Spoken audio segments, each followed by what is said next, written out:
Purview. We're one of the sponsors of the Horos project. Just a few quick notes before we get started. If you're experiencing technical difficulty with this webinar, we'd ask you to go ahead and reset your GoToWebinar control panel, as oftentimes that will resolve technical issues with the application. We do not have the resources available here, on our team engaged in the webinar to help troubleshoot, and we apologize for that, but we are a little resource limited when it comes to the Horos webinars. We are going to do a question and answer session, but at any time during the webinar, if you'd like to ask questions, you're more than welcome to. We'd ask that you use the GoToWebinar control panel and send those questions to us electronically, and we'll answer them in real time.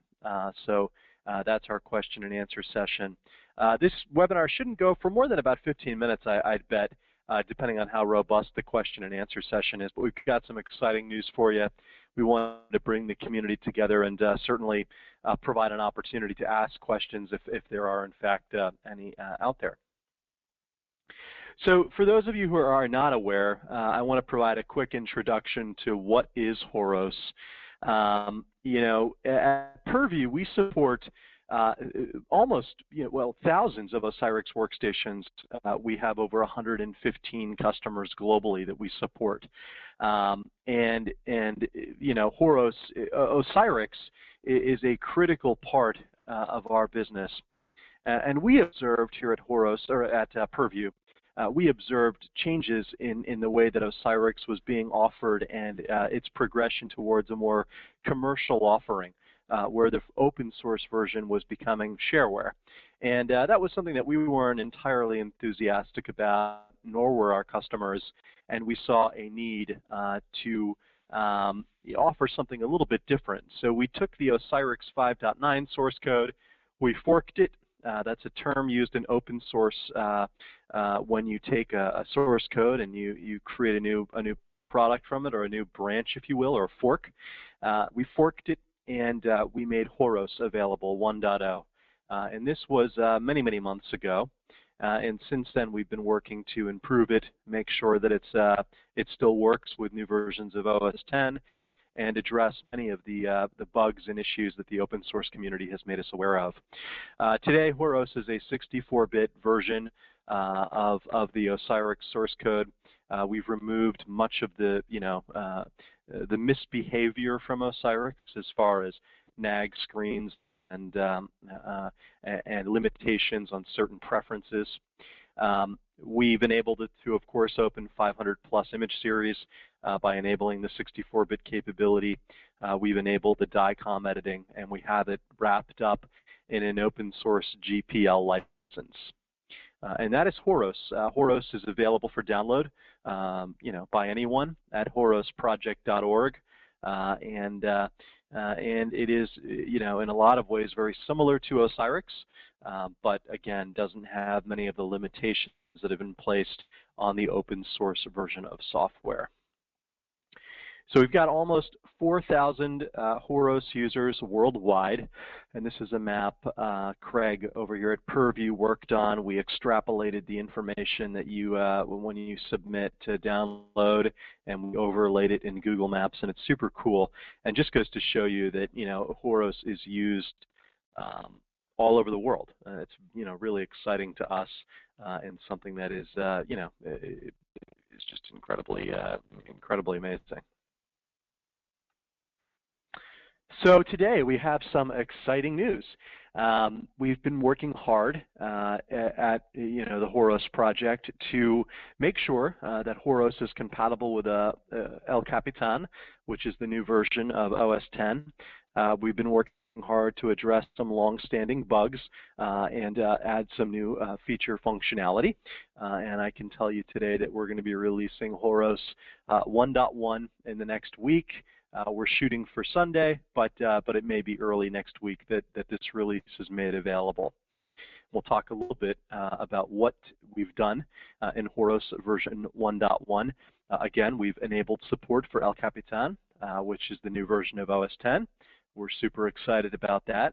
It's important, as an open source community, that we focus on ensuring its longevity, and that means ensuring its compatibility with new versions of OS 10, because adoption in the Apple ecosystem is very swift. And customers are, regularly engaging new operating system versions. I'd say more so than in the Windows Microsoft community. We have added DICOM routing scheduler to this version of Horos. It's our own scheduling mechanism. We've not had access to the open source components from Osirix, so we've had to go ahead and build that on our own, but it is something that we've added. So there's now DICOM routing. We've made some improvements to JPEG 2000 in how we encapsulate DICOM objects in JPEG 2000 to ensure compatibility across multiple, the spectrum of DICOM software and archives. We've improved image visualization quality, and that's something that I think we'll all be excited to see. And we've also made a number of bug fixes, and those particular bugs that have been fixed will be included in the release notes for version 1.1. But we're very excited to be making a 1.1 available. It is something that we've been talking about for some time, and it is something that that is, obviously very important to the community, and it is important to those of us that will be upgrading to El Capitan as soon as it is available. We want to make sure that Horos is, is compatible. It's always frustrating to get the latest version of OS 10 on your device and find out that it is not, in fact, compatible. That your application isn't compatible with that new version of OS 10.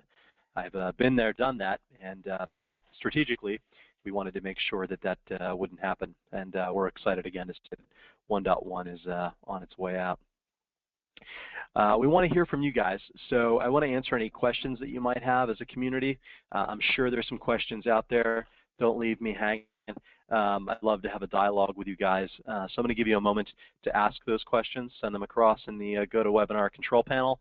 I'm going to shrink my keynote here so that I can look at my questions inbox and go ahead and ask away. I'm fairly tuned into the happenings at the Horos project and what's going on, and I'm excited to answer your questions if you have any. I will let you know that we've been, we've seen some community engagement, which has been really exciting. So we've seen some folks who have shown interest in contributing or have gone above and beyond and have contributed, and that's just been wonderful. I think some of the community contributions are being included in this version 1.1 that is being released, and we're excited about that. We're also just excited that people are using it. I mean, over 4,000 users, that's incredible. We'll probably be updating those numbers later in the week as version 1.1 becomes available.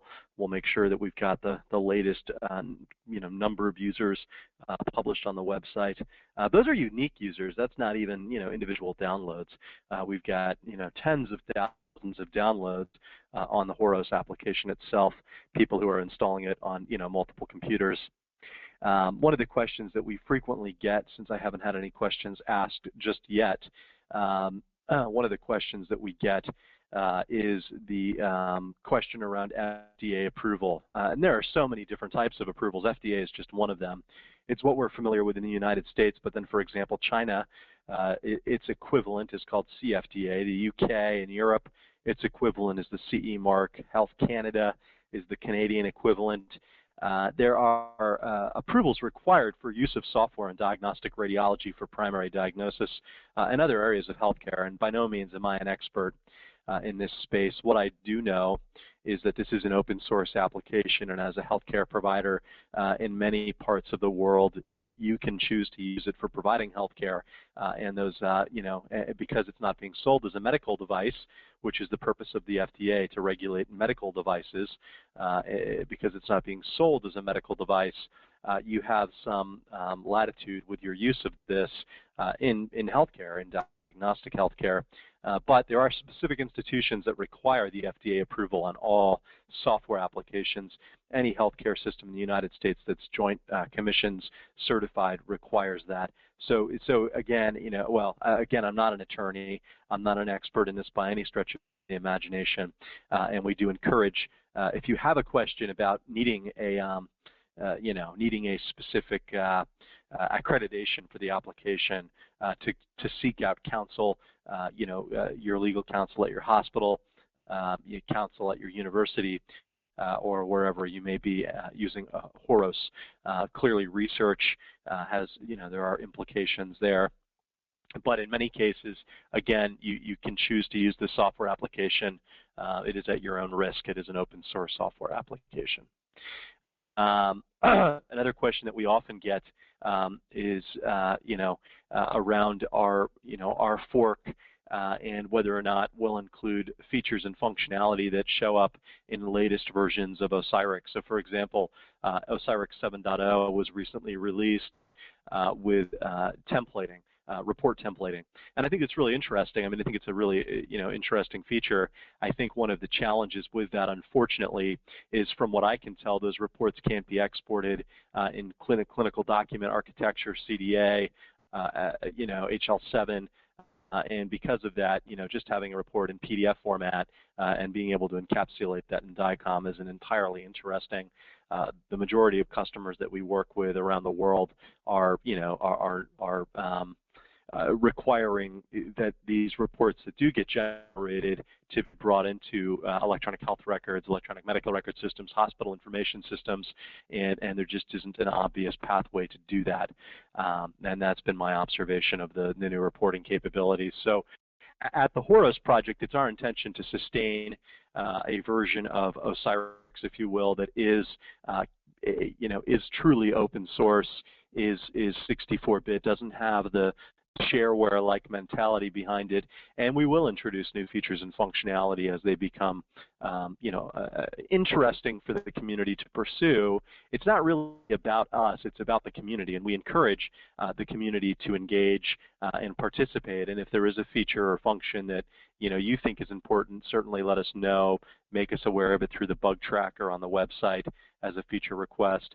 And as we start to see demand, we'll make those features and functionality available. And when I say we, I'm not speaking about Purview. I'm speaking about the community, the Horos project community. Now, Purview is sponsoring the Horos project, and we are super excited about it. It's very relevant to our customers, and we are funding a developer in Brazil who is working on this project as a core component of his relationship with Purview. But again, it's about the community. It's about those people who want to participate, being able to participate. And honestly, it's about producing a code source or base that has the components needed to contribute. So those of you who are familiar with the OSIRIX source code likely know that it is very complex and in many cases inefficient and in many cases difficult to understand.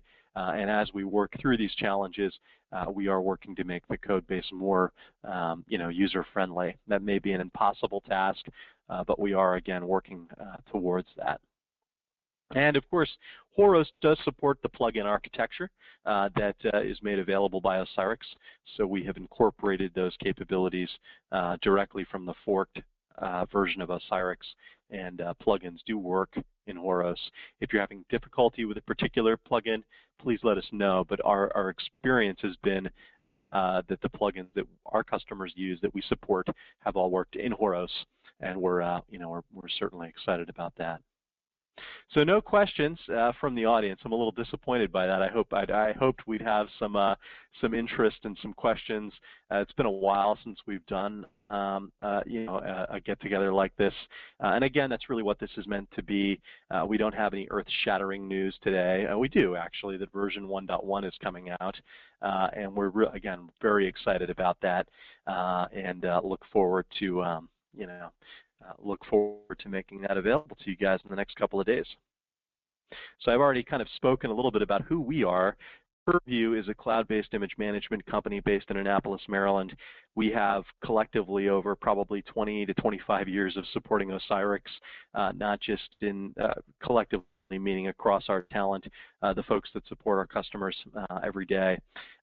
We have, again, several thousand OSIRIX workstations around the globe that we support, 115 plus customers, over 10 years as a company performing OSIRIX support. So we're really tuned into Osirix. It's what we do here. Horos obviously is its predecessor as we see it, and a product that we're really excited to be behind as a commercial sponsor. So if there aren't any questions, we'll go ahead and say goodbye. Hope you enjoy your weekend coming up. Want to provide a couple of ways for you to get in touch with us if you have questions. Email horos@horosproject.org. Issues, horosproject.org/mantisbt, and the website, horosproject.org, which I'm sure you're familiar with. And it does look like I have a question here. Let me just take a quick look at it.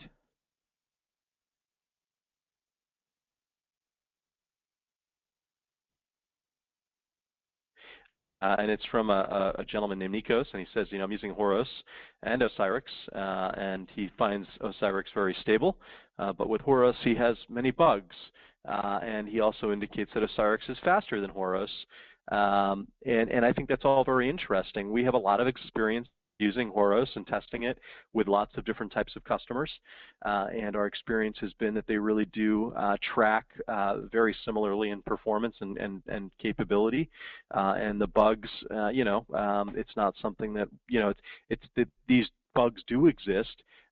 We're having to constantly work on them and improve upon the Horos code. Remember, the version of software that we had access to was the version of software or code that Antoine Rosette and Pixmio made available to the public. That doesn't necessarily mean it's the same version of code that they're using to make Osirix available, Osirix MD. So we're using the best that we have. If you are having issues, and it sounds like your issues are a little unusual, I would ask you to make us aware of those, file a bug request, and please let us know the specifics about the workstation that you're on. It's very helpful for us to know what hardware you're using, what OS you're using, as we troubleshoot these issues. Again, it's not about us, Purview, troubleshooting these issues. It's about the community troubleshooting these issues. And we've got some resources that we're going to be making available shortly on the Horos Project website, which will, I think, help really engage the community and bring the community closer together and provide a new, a new platform really for engagement and communication among the community members. I'm not going to share any more about that just yet. Craig will tell me when I can do that. Craig's the really smart guy who makes all of these events possible and puts the slides together and engages our constituents and makes you aware of these programs. And Craig will let me know when I can tell you more about that. Probably happen sometime before the end of the year, I would imagine. And we'll certainly hold another event to educate you on that. So Nikos, I appreciate the question. I hope I was helpful in some respects, and I would encourage you to get us some information so we can help troubleshoot. If that's all, I'm going to go ahead and say goodbye. I've got a bunch of work I need to do this afternoon here, but we're again stoked that you guys can find the time to come visit with us and learn a little bit more about Horos. Hope you enjoy your weekend, and we'll talk soon. Bye.